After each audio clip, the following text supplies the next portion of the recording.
Tudo porque as crianças estavam animadas. Então, tivemos que fazer algumas alterações, mas já está tudo reorganizado. Queridos, abra sua Bíblia, por gentileza, em João, capítulo 20. Nós iniciamos, nesse final de semana, essa nova série de mensagens que nós vamos meditar sobre isso, sobre esse tema, do sepulcro ao trono. Nós vamos conversar sobre verdades concernentes à ressurreição, à ascensão, entronização e reino do Senhor Jesus. E nós vamos conversar sobre isso ao longo do mês. Nesse final de semana, foi um final de semana muito especial para nós como igreja. Nós nos reunimos aqui na sexta-feira e falamos um pouco a respeito da crucificação. Iniciamos também, na sexta-feira, às 7 horas, 24 horas de oração. A igreja ficou aberta por 24 horas, de sexta-feira até sábado, 7 horas da noite. Nós estivemos aqui orando, agradecendo e glorificando o nome do Senhor pela salvação. Então, ontem, nós tivemos aqui mais um culto e meditamos sobre a morte de Cristo, os efeitos da morte de Cristo. O pastor Rodrigo trouxe a mensagem para nós e foi uma bênção, pastorzão. Obrigado. E agora, hoje, cabe a mim a tarefa de a gente conversar um pouco sobre a ressurreição de Cristo. Algo tão glorioso e tão sublime que faz sentido nós estarmos aqui. Sem a ressurreição de Cristo, nada do que estamos fazendo aqui teria sentido. Nenhum de nós, na verdade, deveríamos estar aqui. Mas só estamos aqui porque Ele ressuscitou. Ele está vivo e Ele nos reúne e Ele é digno de toda adoração, de todo louvor e glória. A igreja pertence a Ele. Ele a comprou com o seu sangue precioso na cruz do Calvário. E hoje então nós vamos meditar em João, capítulo 20, do versículo 1 ao 23.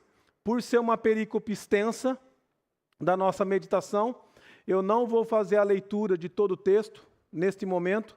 Nós vamos orar pedindo a iluminação do Senhor e na medida que eu for fazendo a exposição, eu vou lendo o texto, explicando o texto e trazendo algumas aplicações para o nosso coração. Tá bom? Oremos. Deus bendito, mais uma vez nós queremos agradecer ao Senhor por essa manhã. Obrigado pelo teu povo aqui reunido. Obrigado pela tua igreja. Obrigado, Senhor, porque através da tua palavra, o Senhor fala ao nosso coração. E o Senhor nos dá o privilégio agora de poder meditar.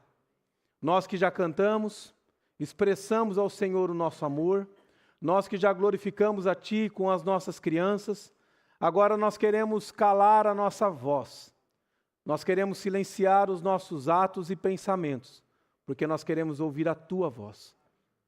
Então fala ao nosso coração, Espírito Santo ilumina a nossa mente, no nome santo de Cristo é que nós oramos, é que nós clamamos a Ti, amém.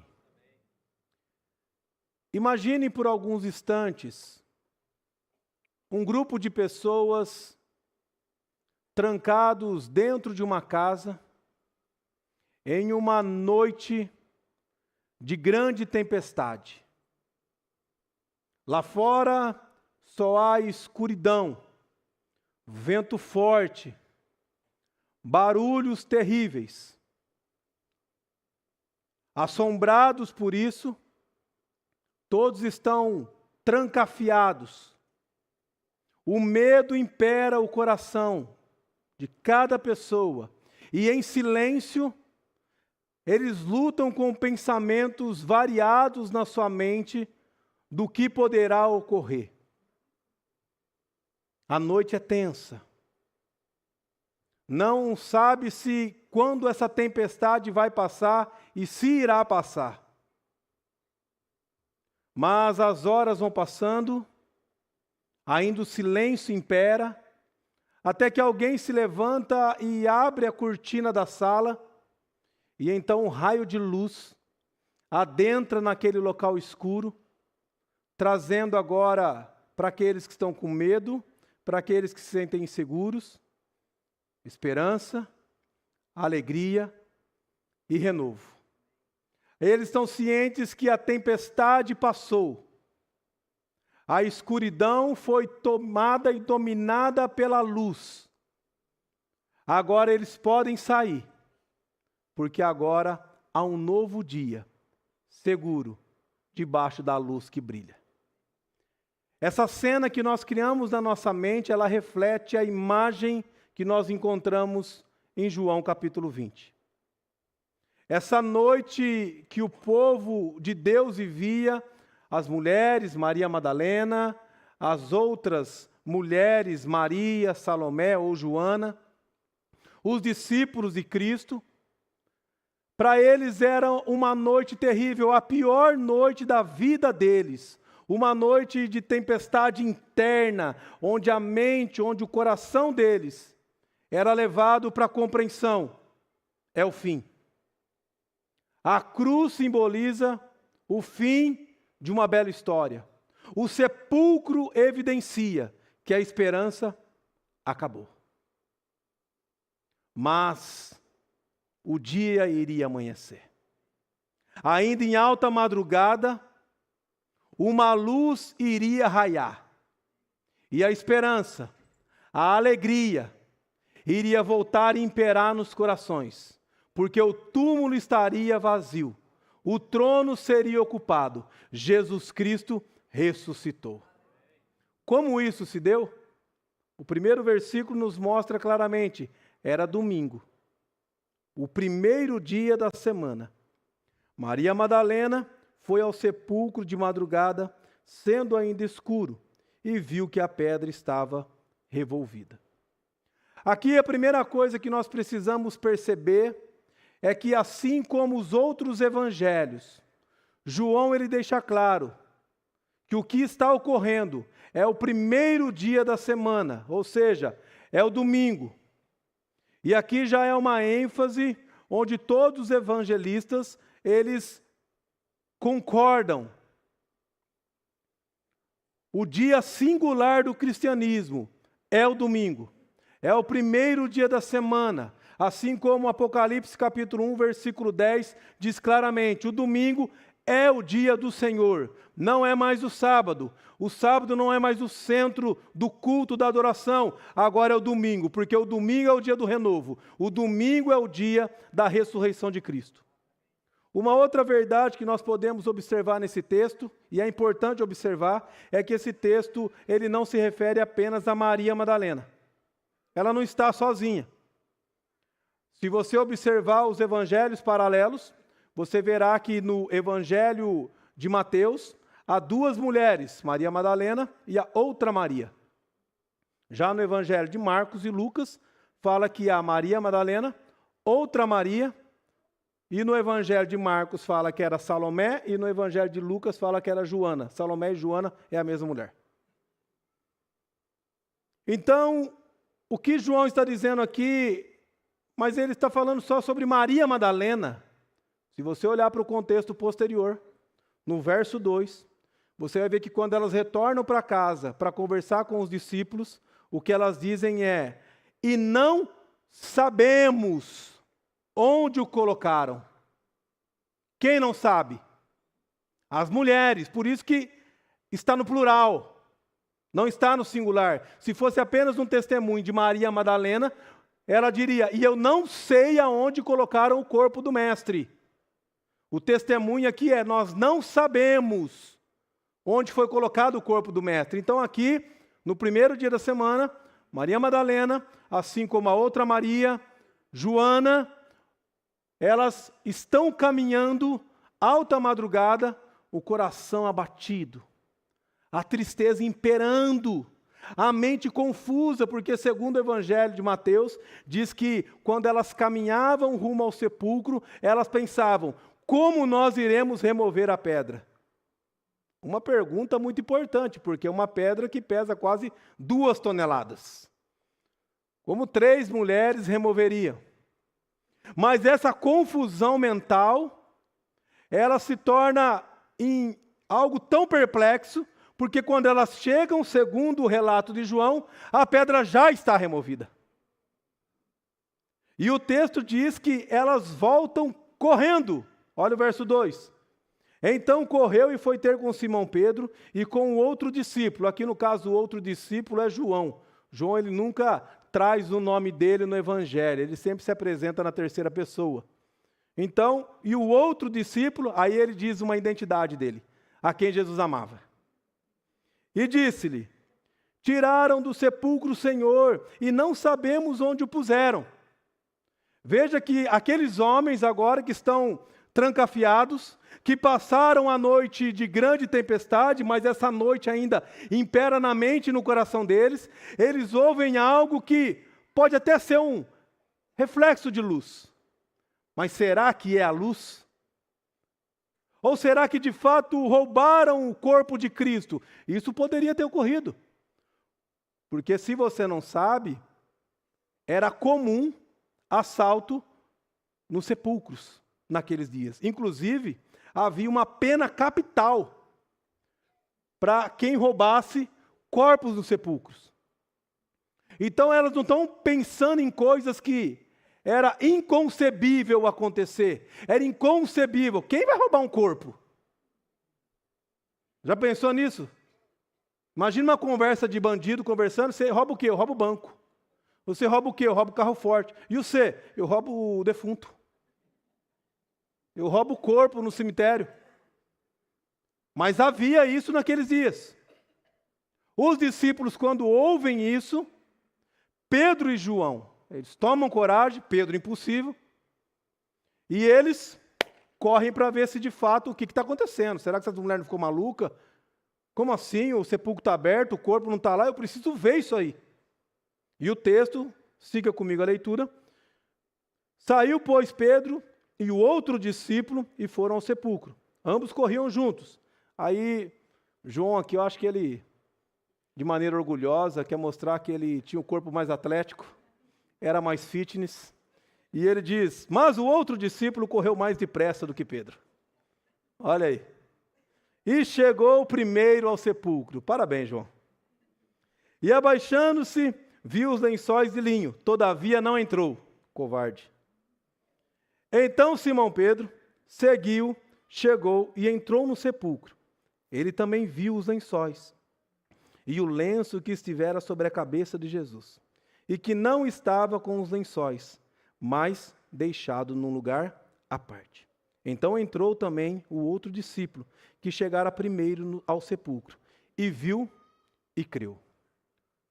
Observe que o que motiva Pedro e João correr até o sepulcro, primeiramente, não é a fé na ressurreição em Cristo. A preocupação deles é, roubaram o corpo ou não? Vamos correr checar. Os dois saem correndo. João passa Pedro. Quando João chega à porta do sepulcro, ele não se sente encorajado a entrar, temente com o que ele pode encontrar lá dentro. Ele apenas olha, e quando ele olha, ele vê os lenços que estavam envoltos ao corpo de Cristo, esparramados pelo chão. Nisso vem Pedro correndo. Imagine a cena. A hora que ele vai falar para Pedro, Pedro, um lenço, Pedro passa. Fum. Pedro nem para, ele fica falando com o vento. E Pedro entra no sepulcro e Pedro ele vê algo a mais, além do lenço envolto no corpo de Cristo no chão. Ele vê o lenço que estava no rosto, dobrado e colocado no local onde o corpo de Cristo estava. João agora, ele toma coragem e ele entra no sepulcro. E quando ele entra lá, ele vê a mesma coisa. Não só os lenços, as faixas no chão, mas ele vê também o lenço dobrado. E segundo o texto, nesse momento, ele creu. Ou seja, a fé vai se originar a partir de evidências que eles vão contemplar, não a partir do testemunho que as mulheres deram. Eles não foram movidos até lá, porque quando as mulheres disseram, olha, a pedra está removida, o texto não diz que eles falaram, fica tranquila, Jesus ressuscitou, vamos com calma, porque nós vamos chegar lá e nós vamos encontrá-lo.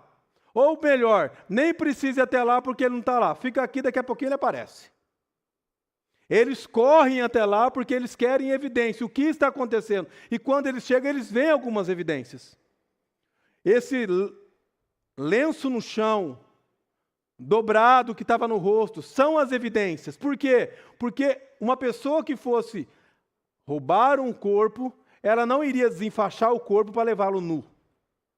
Ela não iria dar o luxo em dobrar o lenço do rosto e colocá-lo num canto à parte. E isso foi suficiente para que quando eles contemplassem, eles relembrassem daquilo que o Senhor prometeu. E o verso de número 9 diz isso claramente. Por quê? Pois ainda não compreendiam a Escritura. Ainda eles não compreendiam, eles não conseguiam entender o que o Senhor tinha revelado, o que os profetas haviam dito a respeito da ressurreição de Cristo. Até aquele momento, a mente deles, dominada pelo medo, dominada pela dor, levou eles a uma fé esmorecida, não perdida. Eles tinham fé, mas a fé deles ainda era uma fé temerosa, uma fé que beirava a desconfiança, que não ajudava a mente deles, de fato, focar no Redentor. Mas naquele momento, aquelas evidências foram suficientes para eles compreenderem tudo o que as Escrituras haviam dito. E o que as Escrituras haviam dito? Que era necessário ele ressuscitar dentre os mortos. Aquela noite de trevas agora se transforma em um dia glorioso. Por quê? Porque Jesus Cristo ressuscitou. O sepulcro está vazio. A palavra se cumpriu. Amados, é importante a gente observar esse texto porque, assim como os discípulos, todos nós passamos dias de grande escuridão na vida, é ou não é? Todos nós passamos por momentos na vida onde parece que a tempestade que estamos vivendo, ela nunca vai chegar ao fim. E nós acordamos pela manhã, tomamos nosso café, saímos para cumprir com os nossos afazeres, mas parece que nós estamos andando em meio a uma escuridão. A mente confusa, o coração temeroso, porque estamos passando por N situações. Quando não, a nossa fé quase que apagada, quase que esmorecida. A gente até crê naquilo que as Escrituras dizem, mas os problemas são tão grandiosos que a gente não consegue, de fato, entender que o Senhor está no controle de todas as coisas. Que aquilo que de fato Ele falou que faria, Ele fez, Ele faz e Ele fará. O Senhor que diz que jamais abandonaria os seus, Ele jamais abandonará. Mas é verdade que tem momentos na vida que a gente se sente como se tivesse abandonado. Que os problemas nos abatem. E o que é mais consolador nessa parte introdutória é que em meio à escuridão da alma, nos momentos que a nossa fé está esmorecendo, o Senhor de alguma forma, seja por desconfiança, seja por um convite, seja por uma apresentação de criança, Ele traz você até a presença dEle. E quando Ele traz você até a presença dEle, o objetivo dEle é mostrar para você evidências de que Ele não está mais no sepulcro. Ele está vivo, Ele te conhece, Ele te ama e Ele tem algo grandioso para fazer na tua vida. Porque a palavra dEle jamais deixará de cumprir. Jesus Cristo ressuscitou. E se Ele ressuscitou, nós podemos ver algumas verdades preciosas. E a primeira verdade é que Ele transforma lágrimas em alegria. O choro se esvai, o sorriso agora vem. Segundo o versículo 10, diz que os discípulos, quando eles têm aquela evidência de que Jesus ressuscitou, que as Escrituras se cumpriram, a mente deles agora começa a trabalhar em favor deles, eles voltam para a casa onde estavam. Mas o texto diz que Maria, entretanto, permanecia junto à entrada do túmulo, chorando. Relembrando, não só Maria Madalena, mas as mulheres com ela. Enquanto chorava, abaixou-se e olhou para dentro do túmulo. E viu 2 anjos vestidos de branco, sentados onde o corpo de Jesus fora posto, um à cabeceira e outro aos pés. Observe que Maria Madalena, com as outras mulheres, elas não retornam com os discípulos para casa, elas ficam lá. E você pode perguntar assim, mas como? Os discípulos saíram e não falaram nada com as mulheres?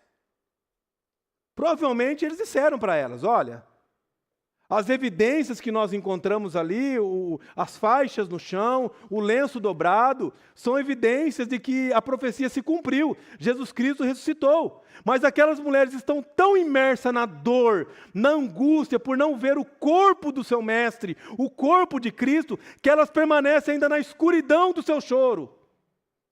Na angústia, elas não conseguem contemplar aquilo. Até que elas, para o lado de fora do sepulcro, elas olham para dentro e elas veem 2 anjos. E é sugestivo olhar isso porque os anjos, eles sempre, nas escrituras, eles são utilizados como mensageiros de Deus. Como mensageiros do Senhor. Essa é uma função dos anjos. Como também uma função expressar que eles servem o ser celestial, eles estão ali a serviço de Cristo. Jesus Cristo é o Rei que ressuscitou, é o Senhor. E os anjos estão lá para manifestar e proclamar essa verdade gloriosa. Ele não está mais aqui. Muitas vezes você pode pensar, e aqui eu faço só um parênteses, esses anjos eles assumiram a forma humana, sim. Algumas vezes alguns anjos vão assumir forma humana. E as escrituras relatam isso. Elas viram 2 homens com aparência de anjos. Após isso, eles lhes perguntaram, os anjos perguntam para as mulheres, mulher, por que choras? Ela respondeu, porque levaram o meu Senhor e não sei onde o puseram. Observe, eu não sei onde é que está o corpo de Jesus. Roubaram o corpo dele. Eu não sei onde colocaram ele. Eu preciso saber, o meu coração não ficará em paz quando eu não ver o corpo de Cristo ainda morto. O meu coração não ficará em paz enquanto eu não souber onde é que está ele enterrado, para que eu possa vir todos os dias, toda semana, todo mês, contemplar o sepulcro dele. Mas o texto continua dizendo que, tendo dito isto, elas se voltam para trás. E elas vê quem? Jesus em pé. Mas não reconheceram Jesus. Jesus está diante delas. E elas não reconhecem. E Jesus faz uma pergunta para elas. O que ele diz? Mulher, por que choras? A quem procuras? Em outro sentido, o que Jesus está dizendo para elas, vocês estão chorando por quê? Vocês estão nesse sepulcro aqui procurando quem?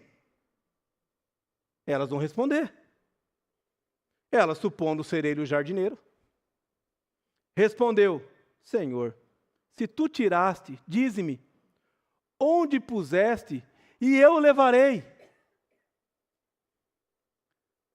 Observe que o jardineiro é sugestivo para o jardim. E isso já começa a nos levar a entender que a queda que começou no jardim, ela vai ser revertida em um jardim.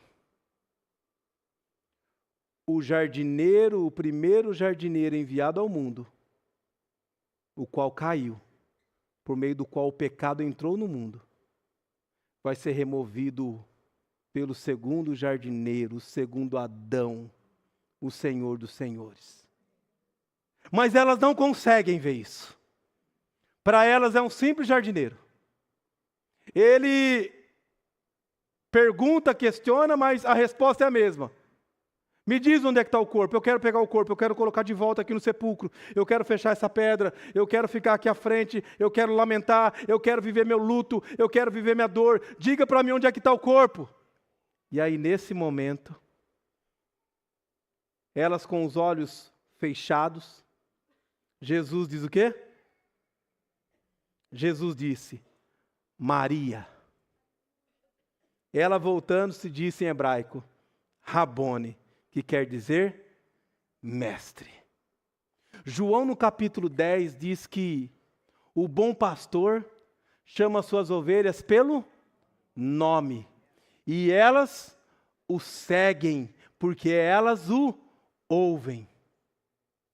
E isso é importante observar, porque observe que em meio à dor e à angústia, os olhos da fé daquelas mulheres estão bloqueados.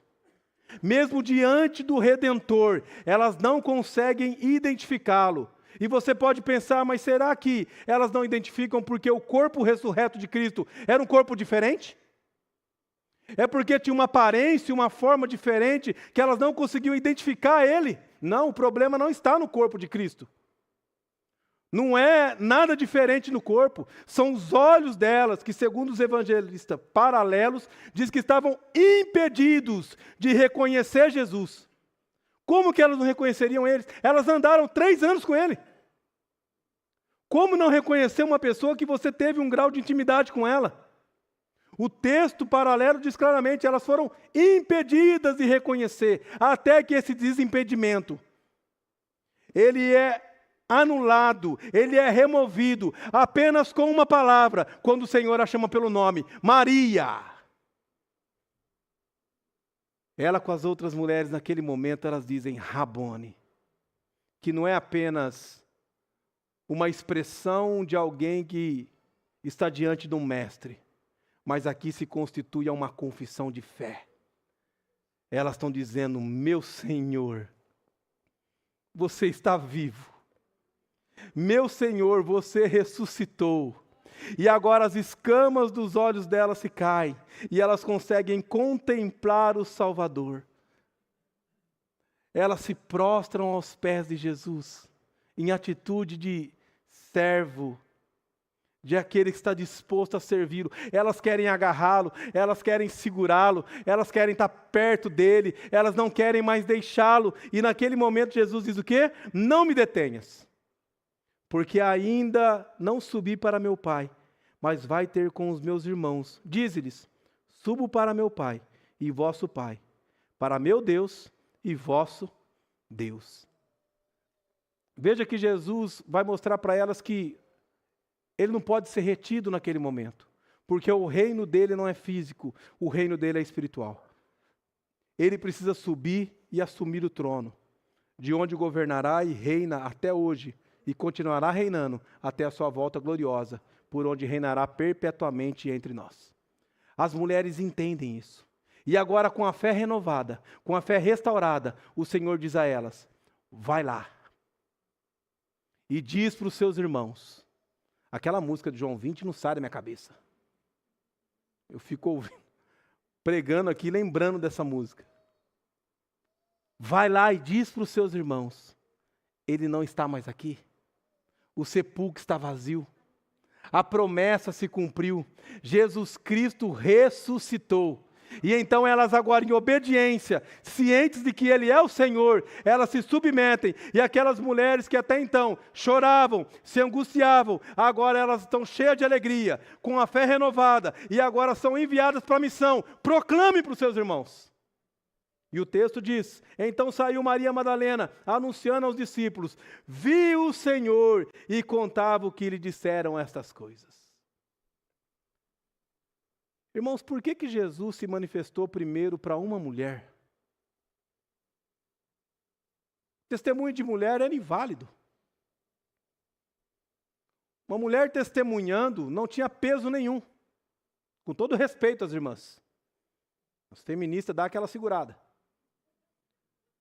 Naquela época, o testemunho de mulher era inválido.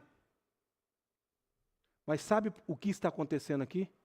Uma reversão do jardim do Éden. O pecado entrou primeiro por meio de quem? Eva. A palavra foi dirigida a Eva. E a partir de Eva, chegou em Adão. Come, não tem problema. E agora Jesus está revertendo. As mulheres contemplam o Cristo ressurreto. E agora ele diz, vai lá e anuncia para os seus irmãos. Aquilo que aconteceu no Éden foi revertido. Jesus trouxe restauração para toda a queda. Ele resolveu o problema, toda a maldição sobre o universo, toda a maldição sobre o pecado foi removida por Cristo Jesus. Ele faz o caminho inverso por meio do qual o pecado entrou no mundo. Ele restaura todas as coisas. Ele transforma o choro em alegria na sua ressurreição. E isso é extremamente consolador para nós. Nós que, como refletimos, que muitas vezes vivemos dias escuros, vivemos dias estressantes, vivemos dias cansativos, vivemos dias que muitas vezes a nossa fé fica abalada. O texto aqui nos diz, independente do abalo da sua fé, o Senhor, Ele vai até você, Ele se manifesta a você e Ele chama você pelo nome. Cada um de nós fomos chamados pelo nosso nome. É a mesma coisa se você colocar o seu nome aqui. No momento da sua vida, da sua caminhada, que você trilhava por caminhos pecaminosos, que você não conseguia contemplar a face de Cristo, mesmo Ele manifestando e dando evidências para você ao seu redor, enquanto Ele não tirou as escamas dos seus olhos e te chamou pelo nome, não houve conversão. E isso nos mostra claramente que a conversão não é um ato do homem, a conversão é uma obra de Cristo no coração do homem. Ninguém tem poder suficiente por causa das evidências. A ciência não gera conversão no coração. A arqueologia não gera conversão no coração. O que gera conversão no coração é o próprio Senhor que se revela a nós. Não estou fazendo apologia à ciência. Não estou fazendo apologia aos estudos. O que eu estou dizendo é que por mais de evidências que você consiga, as evidências elas não são suficientes para converter um coração. Porque senão todos os cientistas, eles já estavam convertidos.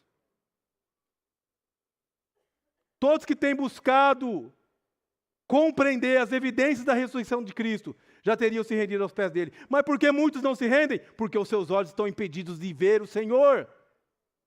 E isso é consolador, porque se eu estou aqui e você está aqui, é porque os nossos olhos foram desimpedidos de ver a glória do Senhor. E uma vez que vimos a glória do Senhor, nós somos transformados pela sua graça. E isso é favor imerecido para a minha vida e para a sua vida. Isso é motivo de gratidão. Eu não estou aqui porque eu sou bom. Eu não estou aqui porque eu estudei mais do que o outro. Eu não estou aqui porque eu consegui, por intermédio do meu intelecto e das minhas pesquisas, compreender todas as evidências. Evidências são importantes e nós precisamos delas para fortalecer a fé, que é gerada pelo Senhor. Evidência não gera fé. Quem gera fé é o Senhor. A evidência ela só confirma a fé que já existe. Olha, houve lá a arca. Você crê? Há evidências científicas disso. Elas fortalecem a fé, mas elas não geram a fé. Porque senão todos que sabem dessas evidências creriam no texto bíblico. Então entenda, a sua conversão e a minha conversão é fruto da obra graciosa do Senhor, que deixou o sepulcro e veio a todos nós e nos chamou pelo nome. Só que o texto também nos mostra uma outra verdade preciosa, que Ele não apenas nos converte para nos garantir a salvação, Ele nos converte para nos impulsionar para a missão. Ele diz para as mulheres, não me retenha, não me segure, vai lá e anuncia o Evangelho. Vai lá, fala para os seus irmãos, proclama essa mensagem maravilhosa. E a mesma coisa que Ele vai fazer com os seus discípulos. Por isso, a segunda verdade gloriosa que nós encontramos aqui é que uma vez que Jesus Cristo ressuscitou, Ele remove o medo e capacita para a missão. Segundo o texto, aqueles homens, os discípulos, eles ainda se encontram trancafiados. Por mais que Pedro e João voltou até eles e disse, olha, nós fomos lá no sepulcro. Há evidências da ressurreição. As faixas que estava em volta no seu corpo, está lá no chão, tudo jogada. O lenço estava na sua cabeça, está dobrado no canto. Você sabe que ninguém iria dobrar, ninguém ia fazer isso aí, gente. As escrituras se cumpriram. Mas ainda é aquela fé oscilante. Aí chega mulheres que ficaram lá chorando. Volta, bate na porta, entra e fala assim, gente, nós vimos Jesus. Vamos tá, aham. Aí Pedro e João, vocês foram lá, vocês viram alguém? Não, não vimos ninguém. E agora? Veja que as evidências não geram fé, mas a manifestação gloriosa do Senhor. Por isso que, ao cair da tarde, naquele dia, no domingo, o primeiro dia da semana, trancadas as portas da casa, na escuridão, no medo, na dor, os discípulos com medo dos judeus, ou seja, ainda havia ameaças, perseguições, o ambiente estava tenso. Veio Jesus e pôs-se no meio deles e diz, paz seja convosco. Olha a voz do mestre novamente. Olha a palavra chegando aos seus discípulos. E é interessante que alguns olham para esse texto e diz que pelo fato de Jesus agora estar num corpo glorificado, ele atravessou a porta trancada. Mas o texto não diz isso. O texto diz que simplesmente eles estavam lá dentro e Jesus apareceu no meio deles. É o corpo glorificado, é o Senhor transcendente, é o Senhor que se revela aos seus, da maneira que Ele quer se revelar. Aqui não está falando e dando sugestão de que o corpo glorificado vai poder atravessar paredes. Tem crente que já fez essa pergunta para mim, pastor, no corpo glorificado não poder atravessar a parede? Eu falo, não sei. Não, mas lá o texto bíblico fala que Jesus, a porta estava fechada, ele entrou. Não fala que a porta estava fechada, ele entrou. Fala que a porta estava fechada, ele apareceu no meio deles. É isso que o texto diz. E é nisso que eu acredito. Eu não acredito em atravessar a parede, não. Isso aí é filme da Marvel. No versículo 20, diz que após ele dizer, paz seja convosco, que é um cumprimento natural dos judeus, na verdade significa aqui alegria e prosperidade. Para aqueles que estão com medo, para aqueles que se sentem inseguros, para aqueles que choram, a primeira palavra de Cristo é alegria. Alegrem-se. Sejam felizes. Eu vim aqui fortalecer vocês. E dizendo isso, o que Jesus faz? Mostrou as suas mãos. E mostrou o lado do qual ele foi perfurado por um dos soldados. E aí você pode perguntar novamente, mas pastor, um corpo glorificado não é perfeito? Como que tinha marca nas mãos? Por que tinha marca do lado? Porque aquelas cicatrizes foram para mim e para você, para os discípulos naquele dia, reconhecer de fato que aquele que foi pregado na cruz, aquele que foi colocado no sepulcro, ele ressuscitou. Ele está vivo. E no momento que aqueles discípulos contemplam isso, o que o texto diz? Alegraram-se, portanto, os discípulos ao verem o Senhor. Veja que o choro agora é transformado em grande alegria. O medo será transformado agora em coragem para a proclamação do Evangelho. E porque Jesus vai dizer isso para eles. Esses homens provavelmente eles estavam eufóricos, abraçando um ao outro e celebrando. E aí Jesus, para atrair a atenção deles, Jesus vai de novo cumprimentar, dizendo, paz seja convosco. Calma aí, gente. Calma aí que eu tenho algo para dizer para vocês. Dá uma segurada. Paz seja convosco. Assim como o Pai me enviou, eu também vos envio. E é interessante porque Jesus aqui não está dizendo, olha, assim como foi a minha missão, que é vir aqui e morrer pelos seus pecados, agora a missão de vocês é ir lá e morrer pelos pecados dos outros. Assim como a missão foi minha, foi vir e ser condenado na cruz do Calvário, vai lá e seja condenado na cruz do Calvário para que no sangue de vocês mais um monte de gente seja salvo. Será que é isso que Jesus está falando? Obviamente que não.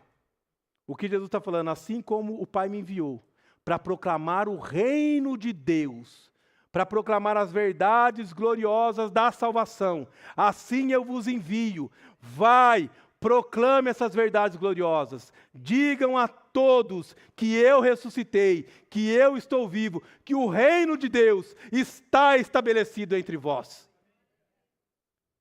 Após isso, Jesus também diz para eles. Após isso, Jesus soprou sobre eles o Espírito Santo. E aqui nós temos um problema.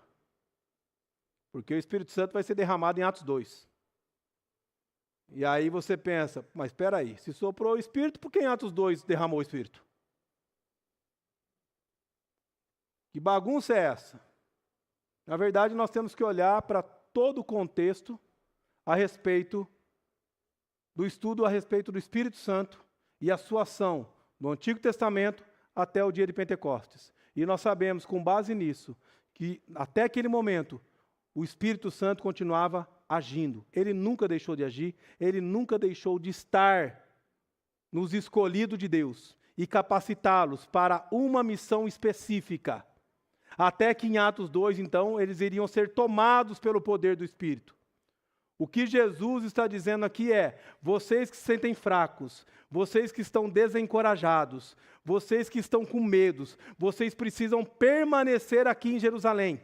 E para que vocês permaneçam em Jerusalém, até receber o poder do Espírito Santo sobre vós, eu concedo a força do Espírito Santo, eu concedo a força do Senhor, para que vocês fiquem aqui e sejam valentes e corajosos, para poder testemunhar e proclamar essa verdade gloriosa. Eles seriam, sim, enchidos pelo Espírito Santo, como nós também. Mas nesse momento, o Senhor os capacitou para poder cumprir a missão da qual estava designando eles, de testemunharem sobre o Evangelho. E então Jesus ele finaliza dizendo: se de alguns perdoardes os pecados, são-lhes perdoados. Se lhes retiverdes, são retidos.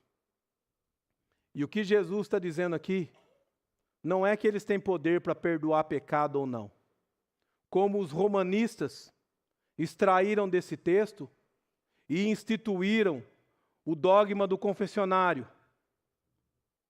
onde o sacerdote romano, ele tem poder para dizer para você que seus pecados estão perdoados. Jesus não está dizendo isso aqui.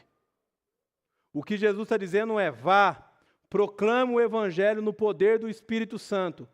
Porque a partir do momento que você proclamar o Evangelho, aqueles que creem no Evangelho terão seus pecados perdoados. Aqueles que rejeitarem o Evangelho terão seus pecados retidos.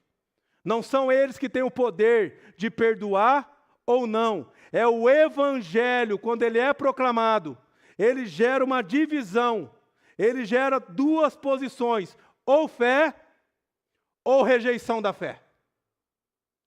Ou salvação ou condenação. Quando o Evangelho é proclamado, ele divide de fato as pessoas. Aqueles que creem têm seus pecados perdoados. Aqueles que não creem têm seus pecados retidos. E uma vez que seu pecado está retido, na volta gloriosa de Cristo, você vai ser cobrado por eles. Então, uma vez que o Evangelho é anunciado, graciosamente, o Senhor está dizendo: eu ressuscitei, eu vivo, eu reino, se arrependam dos seus pecados.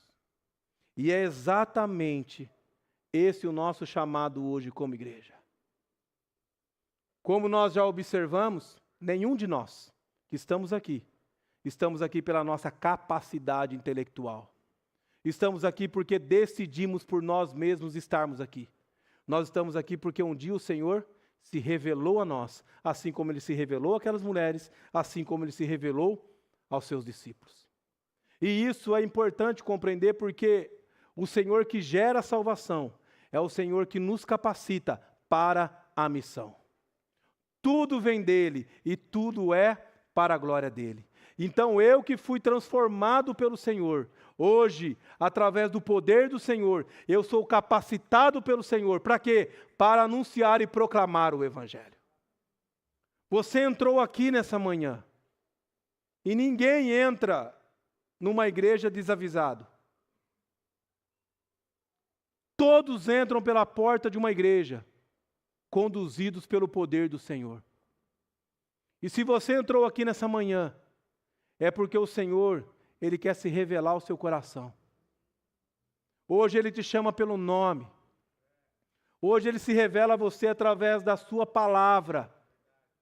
Hoje Ele chama você ao arrependimento, à confissão dos seus pecados. Hoje Ele chama você a sair dessa escuridão que você está vivendo, porque é uma luz preciosa e maravilhosa para você.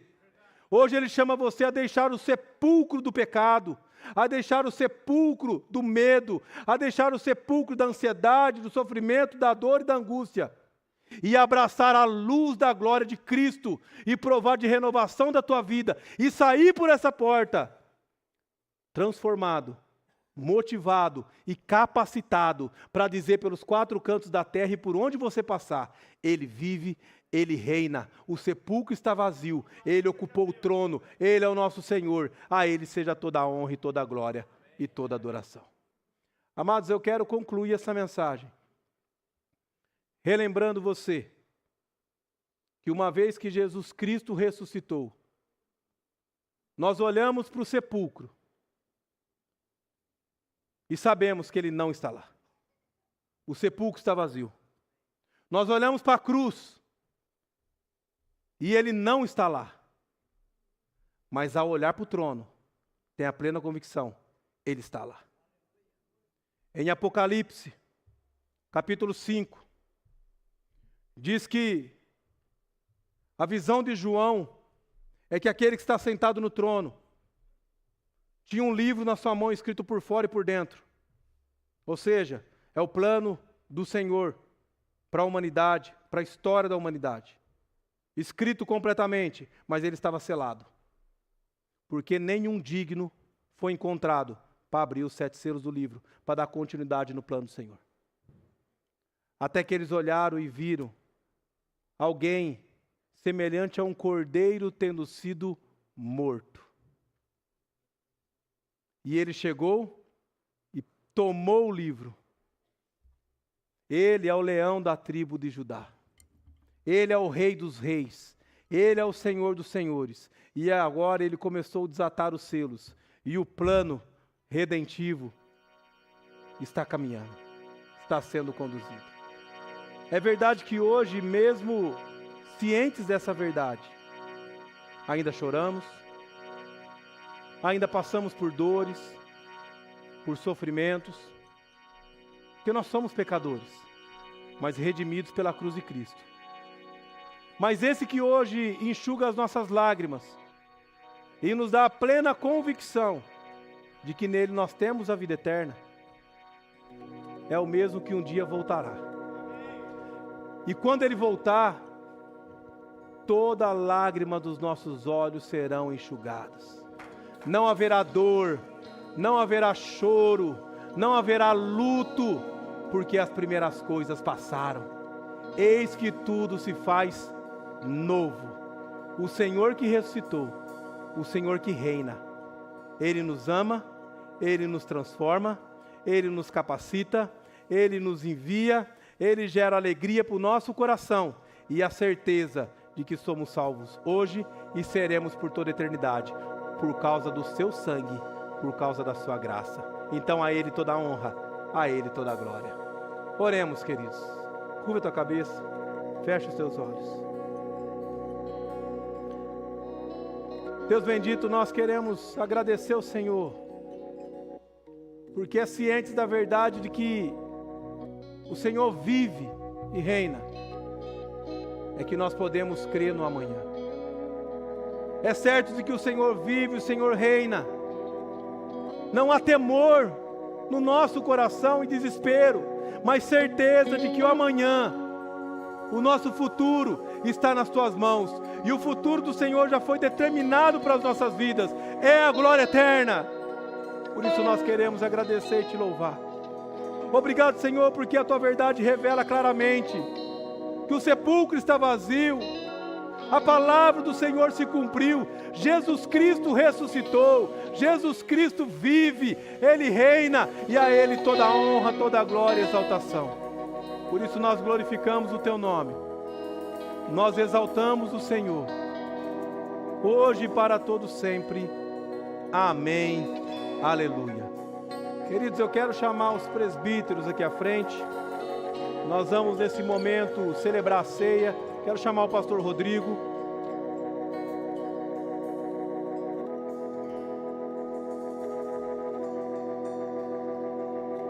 quero pedir para você abrir sua Bíblia em Mateus capítulo 26.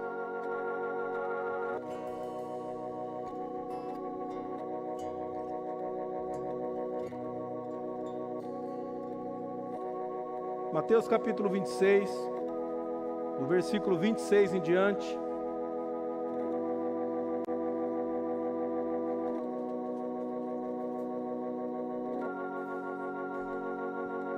Que privilégio se assentar na mesa do Senhor, poder celebrar a vida, a ressurreição, o Senhor Todo-Glorioso. Aquele que nos salvou, nos dá esse privilégio. E segundo a palavra de Deus, em Mateus capítulo 26, do versículo 26 em diante, diz que enquanto comiam, tomou Jesus um pão, e abençoando, o partiu, e o deu aos discípulos, dizendo: tomai, comei, isto é o meu corpo. A seguir, tomou um cálice e, tendo dado graças, o deu aos discípulos, dizendo: bebei dele todos, porque isso é o meu sangue, o sangue da nova aliança derramado em favor de muitos, para remissão de pecados. Amados, esse texto nos mostra algumas verdades preciosas. E a primeira verdade é que naquela mesa estavam assentados os discípulos de Jesus Cristo. Jesus Cristo, ele foi seguido por multidões e multidões, mas a mesa, celebrando a ceia com ele, era para os seus discípulos. E quem são os discípulos de Jesus? É todo aquele que fez sua pública profissão de fé, foi batizado numa igreja idônea, bíblica, temente ao Senhor. Então, se você está aqui, mesmo que você não é membro da Betel, mas você é membro da igreja de Cristo, você é discípulo de Jesus, você deve ocupar a mesa, porque a mesa não é da Betel, a mesa é do Senhor, e na mesa do Senhor, todos os discípulos de Cristo são bem-vindos. Agora, se você não foi batizado, não publicou a sua fé, não entendeu ainda a profundidade a respeito da ceia, assim como Paulo orientou a igreja de Coríntios, eu oriento você a se abster da ceia, porque comer do pão e beber do cálice de maneira leviana, sem um profundo conhecimento, sem um compromisso com Cristo, é comer e beber juízo para si. E longe de nós queremos isso para a sua vida. Mas faça o seguinte: procure a liderança da igreja, seja batizado, publique a sua fé e ocupe a mesa do Senhor. Mas se você já fez, você é chegado à mesa. Após isso, nós vemos verdades preciosas quanto aos elementos da ceia. E eu quero passar a palavra ao pastor Rodrigo, para nos conduzir nessas verdades preciosas. É interessante que nós acabamos de ver o texto sendo exposto e os discípulos sem entender. Eles estão no sábado chorando, eles estão no domingo sem entender o que está acontecendo. Continuação dessa passagem é Tomé, que se eu não ver, eu não vou acreditar. Mas na ceia, Jesus já tinha deixado isso muito claro, porque ele pega o pão, ele dá graças, ele parte, e ele diz: este é o meu corpo, que é partido em favor de vocês, façam isso em memória de mim. Mas façam isso em memória de mim até que eu venha. Meus irmãos, ele já estava afirmando a sua ressurreição, antes da sua morte. Ele já está dizendo: eu voltarei. E ainda ele nem foi ainda. Jesus já tinha dito para eles: eu vou ressuscitar. Abertamente e de tantas outras maneiras. E eles ainda estavam sem entender. Mas hoje, como o pastor Wagner nos disse, nós estamos aqui porque ele nos abriu os olhos para entender. Então ele partiu o seu corpo na sexta-feira.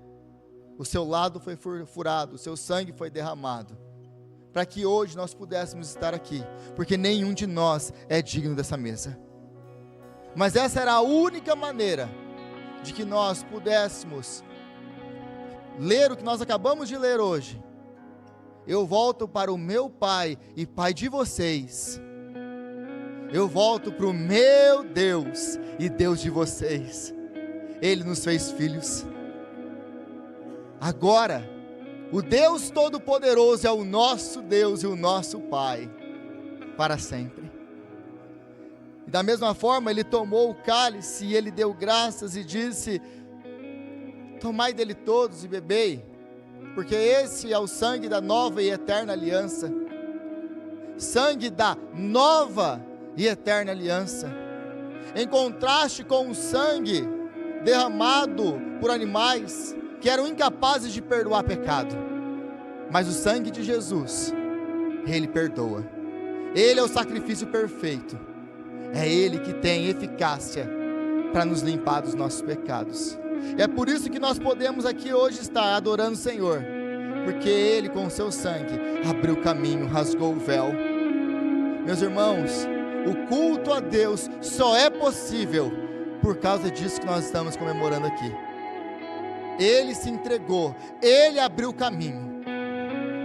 Então essa mesa sempre vai mostrar para nós 3 momentos: o momento da entrega, o momento do sacrifício, o momento onde a nossa justificação foi alcançada, onde o preço foi pago, onde o véu foi rasgado, onde o acesso foi dado. Mas agora nós vivemos 2000 anos depois disso, porque os efeitos daquela cruz, daquele sacrifício, foram feitos naquele tempo, mas os seus efeitos permanecem até hoje. Nós que estamos aqui hoje, 2000 anos depois, podemos ter certeza de que Ele nos tornou dignos dessa mesa, através do seu sangue.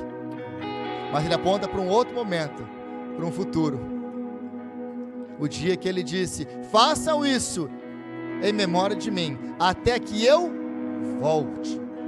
Então Ele vem, Maranata, Jesus vem.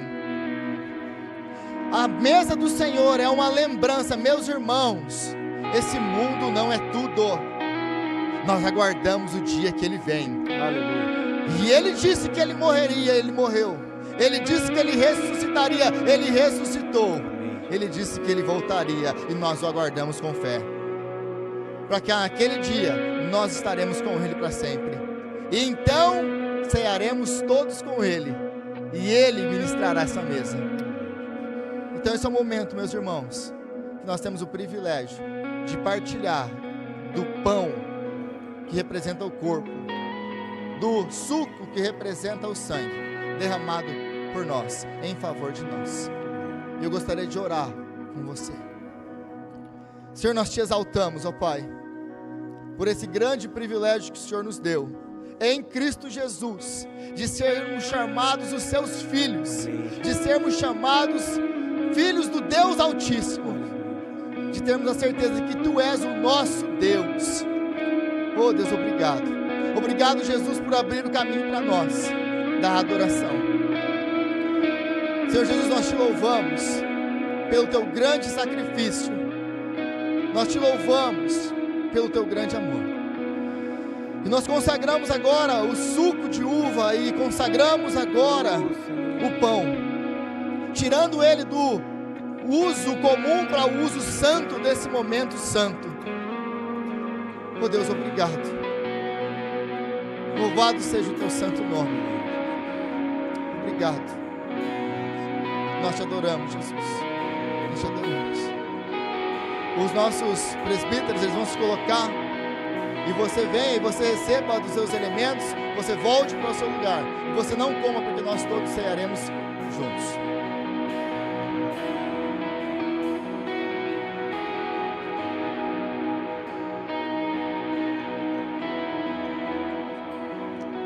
Teu sangue leva-me além, a todas as alturas, onde ouço a Sua voz, fala de Tua justiça, pela minha vida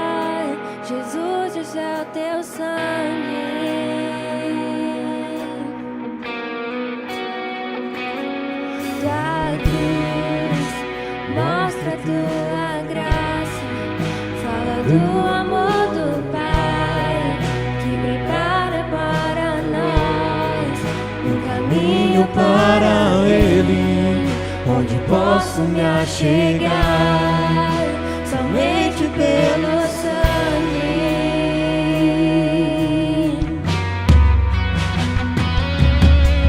que nos lava dos pecados, que nos traz restauração.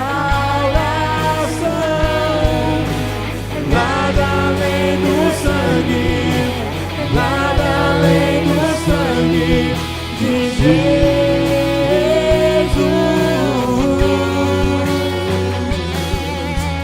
que nos faz brancos como a neve, aceitos como amigos de Deus. Nada além do sangue, nada além do sangue de Jesus. tua cruz, mostra tua graça, fala do amor do Pai, que prepara para nós um caminho para Ele, onde posso me achegar somente pelo sangue.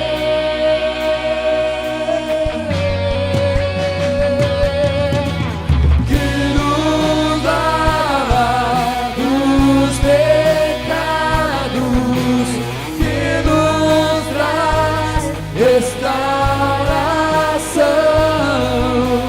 Nada além do sangue, nada além do sangue de Jesus,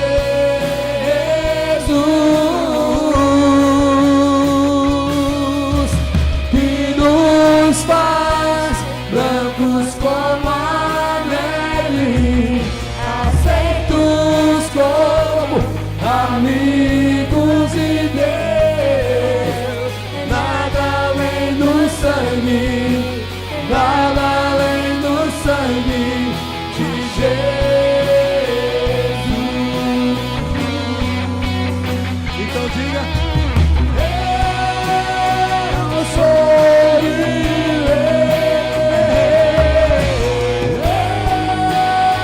eu sou livre, sim, Senhor. Nada além do sangue, nada além do sangue de Jesus.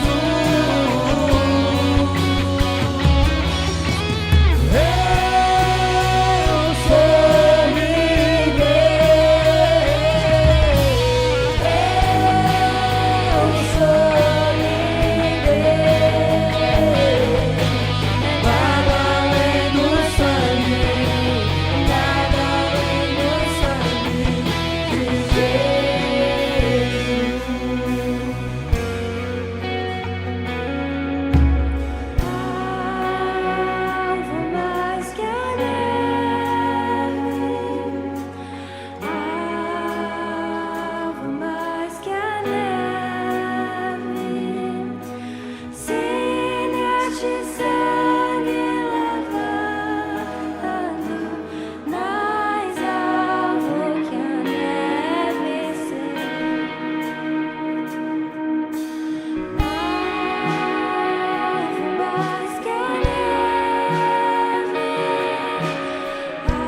chegar somente pelo sangue.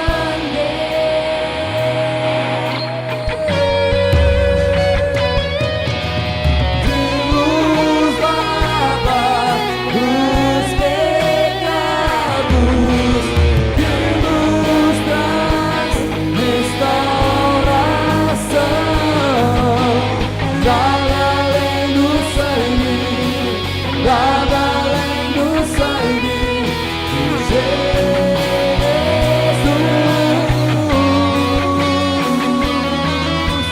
que nos faz brancos como a neve, aceitos como amigos de Deus. Nada além do sangue, nada além do sangue de Jesus.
Irmãos, alguém foi omitido na distribuição do pão e do cálice? Você pode vir aqui que nós podemos te servir? Visto que todos foram servidos, eu gostaria de convidar você a orar, agradecendo pelo que você tem nas mãos. Meus irmãos, para nós isso é um símbolo daquilo que Cristo fez por nós, mas para Jesus foi muito real. Isso custou muito suor, sangue, lágrima. Não foi alguma coisa que Ele fez com 2 minutos e acabou. Não, Ele sofreu para que nós tivéssemos isso nas nossas mãos. Senhor, nós te louvamos, agradecidos mais uma vez pelo seu sacrifício. E agora nós queremos nos colocar diante do Senhor e te pedir perdão pelos nossos pecados, aquilo que nós falamos, aquilo que nós pensamos, aquilo que nós fizemos, tudo aquilo que de uma certa maneira, Pai, ofendeu a tua santidade. Oh Deus, nós pecamos contra o Senhor e nós te pedimos, perdoa-nos, purifica-nos com o sangue do Cordeiro e nós seremos mais alvos do que a neve. Oh Jesus, obrigado pelo teu sacrifício e pelo teu grande amor por nós. Louvamos o teu nome. Vamos todos comer e beber juntos.